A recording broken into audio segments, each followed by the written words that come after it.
IVF చికిత్సలో 25% భారీ discount, free doctor consultation, free ultrasound scan, logo launch, Andro max advanced male infertility centre ను కూడా ప్రారంభించారు. 2024 సార్వత్రిక ఎన్నికల ఫలితాల తర్వాత నుంచి వైఎస్ఆర్ కాంగ్రెస్ పార్టీకి చెందినటువంటి పలువురు నేతలు ఈవీఎంలలో గోల్మాల్ జరిగిందని, ఈవీఎంల ట్యాంపరింగ్ లేదా హ్యాకింగ్ జరిగి ఉండొచ్చు అని చెప్పి ఆరోపణలు చేస్తున్నటువంటి విషయం అందరికీ తెలిసిందే.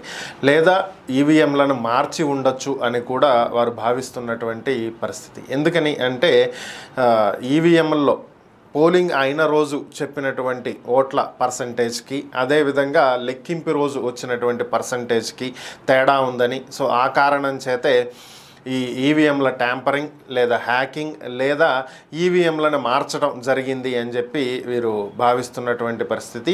అదేవిధంగా ఈవీఎంలు భద్రపరిచిన తర్వాత 21 రోజుల తర్వాత కూడా దాంట్లో సుమారుగా 70 నుంచి 80% ఛార్జింగ్ అనేది ఉండటంతో కూడా అనుమానాలు వ్యక్తమవుతున్నాయి అని చెప్పి వైసీపీ నేతలు ఆరోపిస్తున్నటువంటి పరిస్థితి. అయితే ఇందుకు గాను ఇప్పటికే నిన్న కూడా మనం చెప్పుకోవడం జరిగింది. ఒంగోలు మాజీ ఎమ్మెల్యే బాలినేని శ్రీనివాస్ రెడ్డి 5.5 లక్షల రూపాయలు ఎలక్షన్ కమిషన్కు చెల్లించి దీని మీద మాక్ పోలింగ్ నిర్వహించడానికి అనుమతులు తీసుకోవడం జరిగింది. అలాగే బొబ్బిలి ఎంపీ లోక్సభ స్థానానికి కూడా సేమ్ ఇదే పరిస్థితి ఎదురవుతున్నటువంటి పరిస్థితి. ఈ నెల 19 నుంచి 28 లోపు ఈ మాక్ పోలింగ్ నిర్వహించి అనుమానాలను తీర్చాల్సినటువంటి బాధ్యత ఆంధ్రప్రదేశ్ ఎన్నికల సంఘం చేతుల్లో ఉన్నటువంటి నేపథ్యంలో ఒక కొత్త రకమైనటువంటి వాదనలు సోషల్ మీడియాలో వినిపిస్తున్నాయి.